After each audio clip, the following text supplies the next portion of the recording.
সকাল থেকে হেলেগুলে থাকলাম যে কিচ্ছু রানবো না বানবো না, মানে কোনো কিছু করবো, কিন্তু হট করে মনে হলো যে আরে আমরা তো আজকে স্পেশাল দিনে, আজকে রোজা রয়েছে, তো কিছু না কিছু তো করতেই হবে।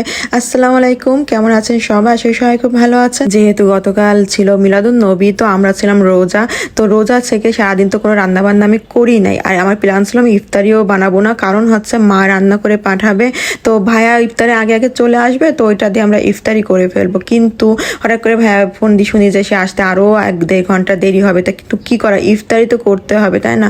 তো এই বুটটা রেখেছিলাম আমি চটপটি রান্না করার জন্য সিদ্ধ করে, তো ওইটা ব্যাস বের করে আমি তাড়াতাড়ি বসাই দিলাম ঘুগনি রান্না করার জন্য। তো এটা রাঁধতে রাঁধতে মনে হলো যে এটা তো এমনি এমনি খেলে ভালো লাগবে না, তো তার জন্য তো একটু রুচি লাগবে, তাই না? গরম গরম রুচির সাথে খেতে কিন্তু এটা ভীষণ মজা। আর এদিকে আমি আগেই মুসুরির ডাল এগুলো ভিজায় রাখছিলাম বড়া করার জন্য, মানে একদম ইফতারের টাইমে মনে হচ্ছে একদম রমজান মাস, মানে এত ভালো লাগতেছে, যেহেতু রোজা রয়েছি না, একটা ভিতরে অন্যরকম একটা ভালো লাগা কাজ করতেছে। তো এটা আমাদের এখানে হয়ে গেল। এখানে একটু চাট মশলা একটু দিয়ে দিলাম, দিয়ে ব্যাস এটা নামাই ফেলবো। এটা দিয়ে একটু ঝোল ঝোল রুচি দিয়ে খেতে কিন্তু ভীষণ মজা। আর ভাত তরকারি তো কিচ্ছু রান্না করব না, কারণ হচ্ছে আমার মা সব রান্না করে পাঠায় দিচ্ছে, তো ওইটা আমাদের হয়ে যাবে। তো ইফতারি বানায় ফেলতেছিলাম আর তাড়াতাড়ি করে, যেহেতু টাইম একদমই হাতে ছিল না। আর এই ফাঁকে আবার আমি চলে গেছিলাম একটু বাইরে, হঠাৎ করে দেখি যে ফ্রিজে খেজুর শেষ হয়ে গেছে। তো আমি যাবো করে আর বাইরে যাওয়াও হয়নি, কিনাও হয়নি। তো ব্যাস বাবু যেহেতু ঘুমাচ্ছিল, তো ওই ফাঁকে আমি তাড়াতাড়ি করে চলে গেছি খেজুর নিয়ে আসতে, কারণ বাবু যদি জেগে থাকতো তো ওকে রেডি করো, ওকে নিয়ে আবার বাইরে যাও আসো, তো অনেক লেট হয়ে যেত।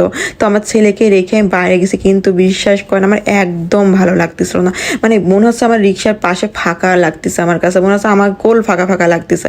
মানে বাচ্চা নিয়ে সবসময় ঘুরে ঘুরে মাদের এই একটা অবস্থা। আমার মাই তোমাকে বলে যে আমার মেয়ে আসলে আমার কোল মোচা, তো ও সবসময় আমার কাছে কাছে থাকবে বা আমার কোলেকে থাকবে, মানে এখন বড় হয়ে গেছে, কিন্তু মায়ের মন তো আর মানে না, তাই না? মারা তো সন্তানকে সবসময় চায়, তারা ছোট্টই থাকে।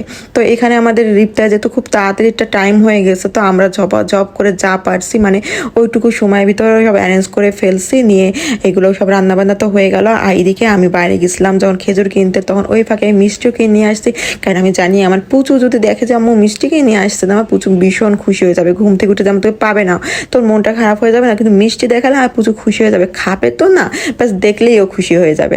তো আমি এটা ইফতারের জন্য রেডি করে ফেলতেছি। আমার ছেলে তো উঠে ভীষণ খুশি, মানে মা এইসব কি করতেছে।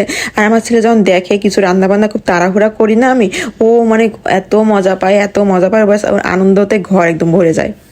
আসলে রুচি দিয়ে কিন্তু আলুর দম খেতে ভীষণ ভালো লাগে, একদম ঝাল ঝাল আলুর দম।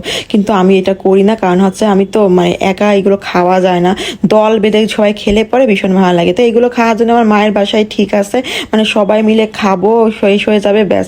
আর আমি একা করলে অত ঝাল খেয়ে আসলে শরীরে তো ক্ষতি হয়, তাই না? তো এদিকে আমরা লেবুর শরবতটা করতে দিয়ে দিছি, যেহেতু হচ্ছে ইফতার টাইম খুব তাড়াতাড়ি চলে আসতেছিল একদম। তো আমরা এখানে লেবু বানাচ্ছিলাম, আর এদিকে আমার ছেলেকে আমি বলতেছিলাম যে আমার ছেলে ভীষণ পছন্দ করে লেবুর শরবত, তো ওকে আমি বলতেছিলাম আব্বু তুমি ডিস্টার্ব করবা না, তুমি ব্যাস টেবিলে এখানে দাঁড়া থেকে পাহারা দাও, কোনো মাছই যেন না আসে, কারণ বাসাতে এত পরিমাণে মাছি আর তেলাপোকা হয়েছে, মানে তেলাপোকা মারতে মারতে তো জীবন শেষ, তার উপরে এই মাছিগুলা, মানে এদের কি করা যায় বলেন তো? কোনো উপায় থাকলে আপনারা বলেন তো। তো আমার ছেলে বেশ সুন্দরভাবে ডিউটি করলো, আমার টেবিলে এখানে দাঁড়ায় সে কোনো মাছি আসতে দিচ্ছে না। তো আমাদের ইফতারের টাইমটাও হয়ে গেছে সুন্দর ভাবে। আসলে ইফতারের আগ মুহূর্তটা একটু অন্যরকমই ভালো লাগে না, মানে সব ক্লান্তি যেন দূর হয়ে যায়, মনের দিকে কত একটা শান্তি লাগে। আর দেখতে দেখতে তো আমাদের তো রমজান মাসও খুব কাছাকাছি চলে আসতেছে, আসলে কিভাবে যেন দিনগুলো চলে যায়, মানে ভালো দিনগুলো খারাপ দিনগুলো সব দিনই আল্লাহ পার করে দেয়। তো আল্লাহর কাছে সেটাই বলি যে হচ্ছে সবার দিন যেন ভালো যায়, সুস্থভাবে সবাই বাচ্চা কাচ্চা নিয়ে থাকে, কারণ বাচ্চা যদি সুস্থ থাকে তো মায়ের ভিতরে শান্তির আর কোনো শেষ নেই। আর অসুস্থ থাকলে তো মানে দুনিয়াটাই কেমন লাগে, তাই না? সবাই দোয়া করবেন আমার বাবুর জন্য। আর তো আমি এখানে সব বেড়ে রাখতেছিলাম, কারণ হচ্ছে আমার ভাইও আসবে, ইফতারের পরপরই চলে আসবে, আর জানের আব্বুর জন্য বেড়ে রাখবো, ওরা এসে খাবে, তারপরে আমাদের প্লেটটা আমরা রেডি করব। আসলে আমার তো অভ্যাস এটাই, আমি আগে ঘরের মানুষের প্লেট রেডি না করে নিজে কখনো রেডি করতে পারি না, কারণ এটা আমার হয় না। আমার মনে হয় রান্নাবান্নার সৌন্দর্য এটা, যখন ঘরের মানুষটা খায় তো ভিতরটা ভীষণ ভালো লাগে। তো কেমন লাগলো আমার ভিডিওটা অবশ্যই কিন্তু জানিয়ে দিও, আর আমার পেজটা যারা ফলো দেওনি তারা ফলো দিতে ভুলো না। আর এই যে আমাদের ছোট্ট একটা ইফতারের আয়োজন। তো সবাই ভালো থেকে সুস্থ থেকো, আল্লাহ হাফেজ।